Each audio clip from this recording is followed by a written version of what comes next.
Claudia, la semana pasada nosotros estuvimos aquí tocando el tema del señor Wilkin García. Wilkin García, alias Mantequilla, y toda esta situación que se ha dado. En esos momentos había un movimiento de los inversionistas, vamos a llamarlo así, protestando porque la superintendencia de banco había congelado el dinero que tenían en las cuentas, que no le podían pagar, y todo eso fue un movimiento que se dio en esa semana. Pero en esta semana tenemos nuevas noticias sobre eso, que tengo entendido como que ya se le levantaron las oposiciones que habían. ¿Qué podemos hablar de eso?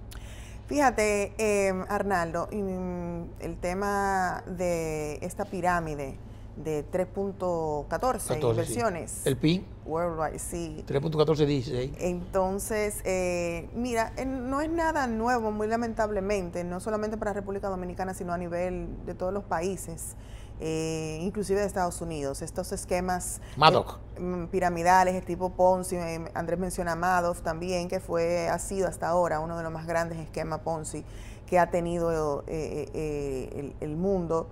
Y por un periodo de tiempo, inclusive, y en ese caso que habían personas que habían estado ya denunciando, sobre todo una persona que era un técnico dentro del ente regulador y que el regulador no le hizo caso. Y que han habido ya escritos sobre eso, diciendo posiblemente que el regulador no estaba bien haciendo su trabajo, que se dejó engañar o que lo dejó pasar por ser quien era, o otras cosas más que ustedes quieran pensar. Pero el caso fue que se dio, y se dio por mucho tiempo, y que solamente vino a conocerse porque él mismo, Madoff, lo manifestó. Ya no podía mantener el esquema, y él mismo entonces lo afrontó y dijo lo que estaba sucediendo.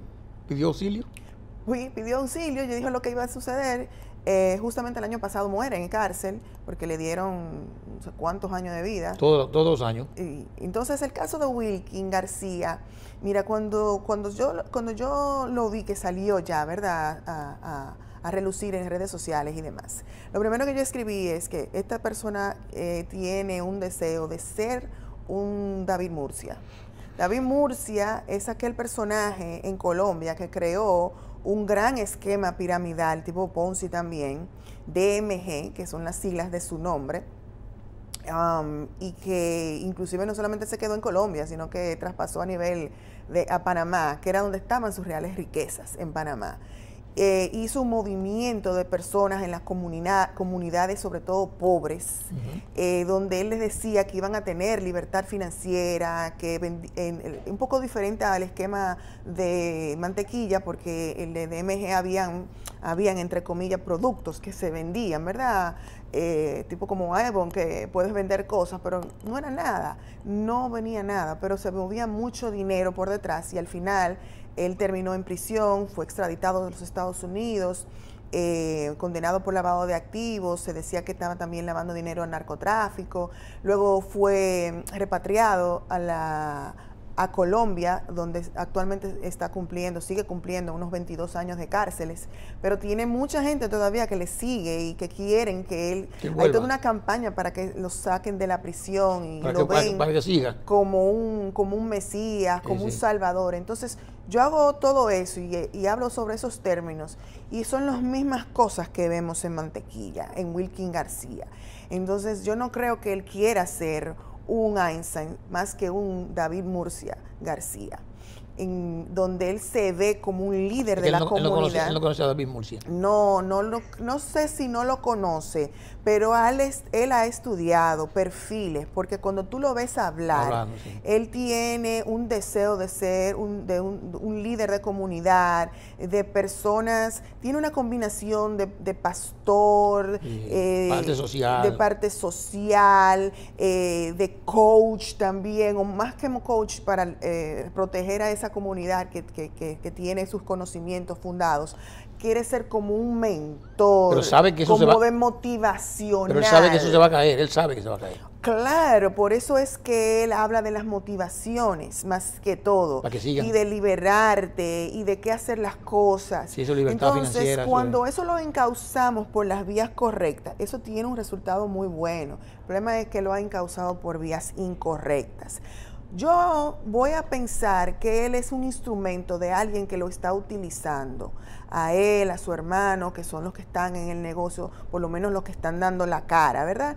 Y que atrás de eso hay otras estructuras no tan definidas, vamos a decir así, o unas estructuras un poco oscuras para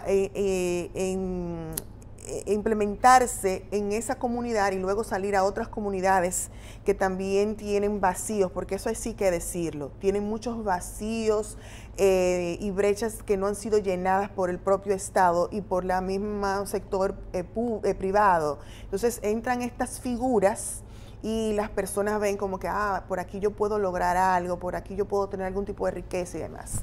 Eso es lo que estamos viendo con Mantequilla. Indudablemente es un esquema Ponzi, indudablemente es cuestionable y hay que seguir ahondando de dónde viene ese dinero que se multiplica, porque si bien es que le entregan dinero a las personas, que él llama inversionistas, en realidad cuando se duplica tiene que venir de algo más, porque no solamente son 20, 30 mil, hemos visto que han salido videos de millones, entonces tiene que haber más. Pero Claudia, perdóname. El punto que tú decías, discúlpame para cerrar esa parte, del congelamiento, obviamente se dieron las alertas en el sector financiero, y se siguieron los pasos y los procesos indicados por las normativas bancarias y de ley de prevención del lavado de activos, y se identificó que representaba un riesgo alto. Entonces, obviamente, eso significa un congelamiento o una parte de que no vamos a aceptar más fondos. Y vemos que ayer sus abogados o representantes anuncian que hay 2 bancos que le han devuelto sus fondos. Inclusive decía que ya vamos a poder pagarles a mi inversionista, pero tengo la información de que lo que le devolvieron son 7 cifras bajas, 7 cifras bajas. Es decir, que el señor había dicho en un momento atrás que tenía 70 millones congelados. Y hasta 100 millones. Lo cual no es cierto, pero es también una forma de él decir cómo no puede pagar no pago por esto. por este problema que supuestamente entiende que le ha causado las autoridades. Entonces eso es importante también que veamos sobre eso. Yo publiqué en mis redes también unos elementos para tomar en consideración cuando puedas encontrarte frente a esquemas Ponzi. Y eran varios de los puntos que ya he mencionado aquí, y uno tiene que ver en eso de que dónde es el origen de los fondos, que te pidan dinero para poder entrar en ese negocio, que se constituyan como un líder de la comunidad, que hagan también una especie de enfrentamiento entre del portafolio. Sí, exacto, esa es la famosa fórmula. ¿Cuál es? En todo sistema, en todo mercado de inversión y del sector financiero, cuando tú tienes un portafolio, tú debes presentarlo. Estas son las áreas en las que vamos a invertir y estas son las ganancias y retornos que tú vas a tener en X cantidad de tiempo y demás. Entonces, todo eso es importante que lo tengamos muy en consideración. Otro aspecto también, el hecho de que en la rueda de prensa, que le pongan ojo a eso, decía uno de sus representantes que ellos están trabajando ya en los formularios que le dieron. Recordemos que para abrir una cuenta existen unos famosos formularios de conozca a su empleado, conozca a su cliente. Sí. Que lo que te preguntan es origen de fondo, a qué te dedicas, cantidad de dinero que vas a llevar a nuestras cuentas, volumen, etcétera, qué periodicidad va a tener. Entonces, que están trabajando en eso, que quisieran la orientación de la superintendencia y la DGI, pero algo muy importante ahí que decía ese representante, que ellos van a querer volver para que le abran las cuentas, lo cual no es obligatorio porque estamos manejándonos en un enfoque basado en riesgo. Claro. Y hay algo muy importante, que no solamente es la institución que maneja su propio riesgo, sino velar porque no se haga algo de sistémico o de contagio, porque de una institución luego pasar dinero a otra y demás hace un efecto contagio. Entonces hay que resguardar al sistema financiero como un todo, que también impacta al todo el sistema económico de un país. Es tanto así que en Panamá, en Colombia, para el tema del esquema Ponzi de David Murcia y otros más que surgieron durante esa misma época, el presidente de ese entonces, que era Álvaro Uribe, tuvo que declarar un estado de emergencia social por la situación que se le salió de las manos y el impacto que eso estaba teniendo a nivel social y de la economía. de Colombia y de esas poblaciones de manera puntual. Entonces, por eso es importante que el superintendente, cuando salió en su momento, fue un momento idóneo de salir, de si está pasando eso, dense en cuenta, vamos a tomar medidas, aunque no es nuestra esfera, vamos a trabajar para que exista una ley, porque también hay espacios. Hay vacíos. Hay vacíos de nuestra legislación sí. por muchos años, que nos llaman también a preguntarnos, a hacernos preguntas profundas. ¿Por qué se ha dejado esos vacíos? ¿Qué hay detrás de eso? Porque no podemos desconocer cómo tal vez se puede estar moviendo nuestro Congreso, no solamente en esta temática, sino en otras temáticas, y lo vemos en lo tardío que ha sido para poder sacar un código penal ya actualizado con muchas temáticas que tienen que ver con elementos de corrupción y de poner verdaderas sanciones y penas que valgan la pena y que sean disuasorias. Lo que tenemos ahora para la estafa son 2 meses a 2 años, 6 meses a 2 años. Sí. Eso no te va a producir un efecto disuasorio para un esquema piramidal. Tenemos que tomarlo en consideración también. Entonces, nada, al final concluyo con el esquema de mantequilla. No se dejen engañar, tengan real educación financiera que existe, está disponible de manera gratuita en el portal de ProUsuario, en el portal de la Superintendencia de Bancos y de la Superintendencia del Mercado de Valores. Hay programas radiales que también hablan sobre educación financiera. Pregunte, indague, haga inversiones en las instituciones que realmente están autorizadas por la Super de Banco y la Super de Valores. Entren a la página web, pregunten por qué es necesario que si yo voy a hacer un negocio tengo yo que darle dinero a esa persona y no se dejen engañar. Sobre todo esa parte, no se dejen engañar porque lo demás son cantos de sirenas. Precisamente el mismo hecho de que el monto devuelto, ¿verdad?, no pase de 7 cifras, te deja entrever que la bonanza no es tan buena como se ha vendido y que ya el sistema estaba al punto de comenzar a generar lo que pasa en todos los esquemas Ponzi, de que llega un momento en que es insostenible y no se puede pagar. Hablaste de las acciones que han tomado los bancos y eso nos permite reintroducir el tema. Hay una figura muy importante en los bancos que es el oficial de cumplimiento, que precisamente tiene que velar por ese proceso de debida diligencia, el monitoreo de las cuentas y ver todo lo que está pasando en una entidad que pueda servir de alerta de situaciones que no sean lícitas o que puedan crear un riesgo para la entidad, como hablas del enfoque basado en riesgo, y que eso se convertía en un tipo de actividad o operación riesgosa de alto riesgo y por lo tanto se tenían que tomar medidas de acuerdo a lo que las políticas de prevención de lavado de activos de la misma entidad establecen sobre el tema. Entonces aquí me imagino que el oficial de cumplimiento o el área de prevención de lavado de activos tuvo que ser una parte muy importante en todas las recomendaciones que se llevaron a cabo para poder detectar esto, y también lo que le podría pasar, cómo se podría manejar o qué tipo de responsabilidad conlleva esta figura en si hay algún tipo de negligencia de su parte o de inobservancia de las políticas de la entidad. Hay muchas cosas ahí. Mira, yo creo que Arnaldo dijo muchas cosas, pero además te voy a agregar algo más, porque vamos a entrar en el tema de eso. O sea, cuando la gente ve, o sea, el común que está mirando las cosas, ve y un día dice, la DGI fue a Sabana de Debollá y está interviniendo, solo que es la palabra, está interviniendo o allanando. Y después que lo llaman de la Procuraduría y que el superintendente habla de todas estas cosas, y la gente dice, oye, pero no han hecho nada, porque él fue y salió fotos, selfies en la DGI y todo muy bien. Entonces dice, pero entonces van a dejar que todo el mundo, que le robe el dinero a todo el mundo. Si es el caso, ¿no? Porque el señor le ha dicho que está invirtiendo, ¿no? No sé dónde. Pero entonces dije, pero ¿y qué pasó? Entonces, no puedo pagar hoy, dijo un día. No puedo pagar, hay que esperar. Ahora le devolvieron los chelitos que estaban en el banco. ¿Cuándo va a pagar? O sea, todo esto ligado con lo que el oficial de cumplimiento pudo haber hecho en el momento determinado como acciones para que las autoridades competentes pudiesen tomar una decisión que todavía no se ha tomado.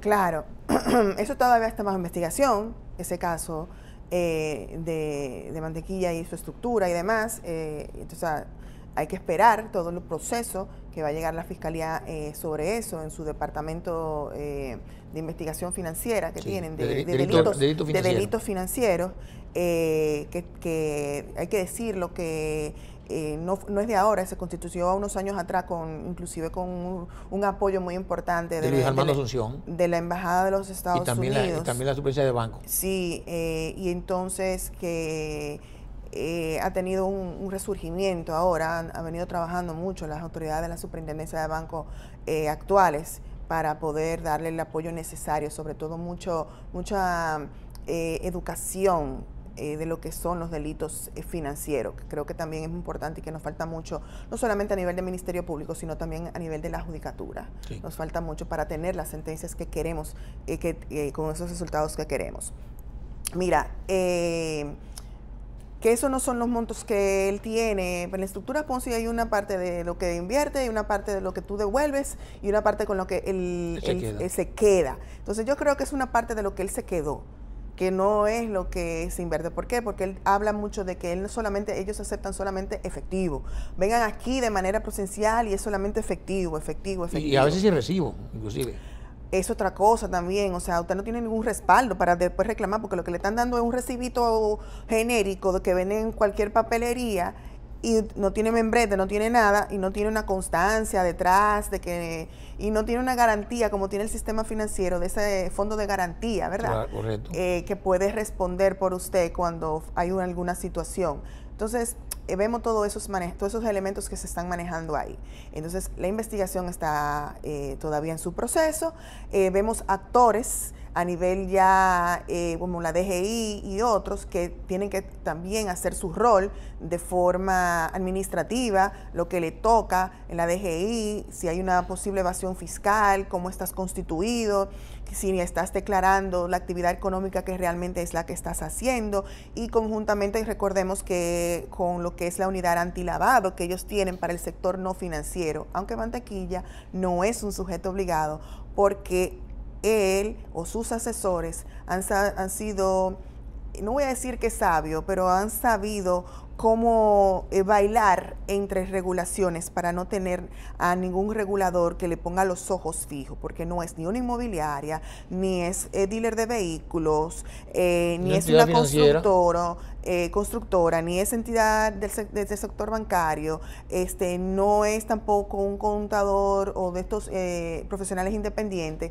que son sujetos obligados. Entonces, es una financiera que también sabemos que es una figura que quedó fuera de la ley de monetaria y financiera, pero que existen y que han dado muchos dolores de cabeza para poder regularlas y saber qué está sucediendo, no están ahora mismo, están en ese vacío, y que deberían ya entonces o requerirles que se conviertan realmente en entidades financieras, en una figura de las que está puesta en la ley de monetaria y financiera, y que no estén captando ese dinero, porque muchos hacen una captación de dinero y lo disfrazan como que vamos a hacer una inversión inmobiliaria o lo que fuera, pero ahí es donde se dan las situaciones que en muchos casos se han visto.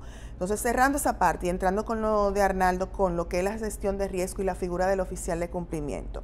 Si bien es cierto, para los sujetos obligados, y la Ley de Prevención del Lavado de Activos 155-17 establece la figura del oficial de cumplimiento para que sea el enlace con las autoridades tanto del Ministerio Público como del ente supervisor que le toque correspondiente al sector económico en que él se desenvuelva, también a lo interno de la institución o de la empresa en la que labora, tiene una serie de funciones y elementos que tiene que velar para que se cumplan no solamente las normativas como un todo, y en especial la normativa de prevención del lavado de activos, sino también lo que se llama el programa de cumplimiento con un enfoque en riesgo. ¿Cuáles son los clientes? ¿Cuáles son los negocios? ¿Cuáles son las transacciones que pueden representar un mayor riesgo para la institución? Y ahí entonces dirigir los mayores recursos de procesos, de análisis, para entonces resguardar a que la institución no sea utilizada para un posible lavado de activos. y imputar eso en la reputación de la institución y que posiblemente se vea expuesta a casos legales o judiciales de demandas, tanto por el Ministerio Público, por el regulador o por otros terceros que pudieran sentirse impactados igualmente. Y o que la pérdida o cierre total de la institución, ¿verdad? Que nadie se quede, que todos se queden sin trabajo, que también es un impacto muy fuerte. Entonces, esa figura del oficial de cumplimiento, que no es nueva, viene de años atrás, empezó también más que todo en el sector financiero, en los años 90, cuando se dieron cuenta que necesitaban una figura ahí para poder tener esa interacción. Luego tomó más auge con los lamentables hechos del 11 de septiembre del 2001, y así sucesivamente. En la República Dominicana también ha tenido su progreso, su madurez. En la ley 7202 estaba ahí, era una figura que se tenía establecido con muchos elementos. En la 115, en la 155-17 se le da más fuerza, se le da un poco más de importancia, inclusive en las normativas sectoriales, de manera muy particular, el sector bancario, que existe el instructivo, se le comienza a dar también más fuerza y más importancia, pero todavía quedan muchas cosas, muchas desprotecciones, como digo yo, porque hay muchas responsabilidades, hay muchas funciones. Señores, hay sectores que tienen normativas de sujetos obligados, que tienen normativas que son 3 páginas que detallan todas las funciones que tiene un ser humano que es un oficial de cumplimiento. Claro. Pero te referiste a de protecciones del oficial de cumplimiento. Voy para allá para hablar muy en detalle sobre eso. Entonces, cuando vemos eso, primero que tenemos que entender que si bien establece un oficial de cumplimiento, una sola persona no puede hacer todo. Y estaríamos hablando más que un oficial de una unidad, que no vamos a tomar la palabra unidad para ser esa específica de manera literal, que no sea uno solo, sino que una área de cumplimiento, donde esté conjugada por analistas con diferentes perfiles, ¿verdad? Que puedan entonces poder proteger a la institución y resguardarla con todos los elementos que esto conlleva. ¿Qué pasa? Que el oficial de cumplimiento, con todas las funciones que tiene una serie de desprotecciones que él mencionaba ahorita y que quiere saber. Mira, yo creo que no tiene sentido que comencemos a hablarlo si no están pidiendo una pausa, un minuto para después continuar. Ahí te queda perfectamente bien, hacemos la pausa, le recordamos a los amigos televidentes que tienen que suscribirse al canal de Actualidad Financiera, Actualidad Preventiva, denle a la campanita, ¡tan! Y le llega automáticamente. Vamos a pausar y volvemos con Claudia.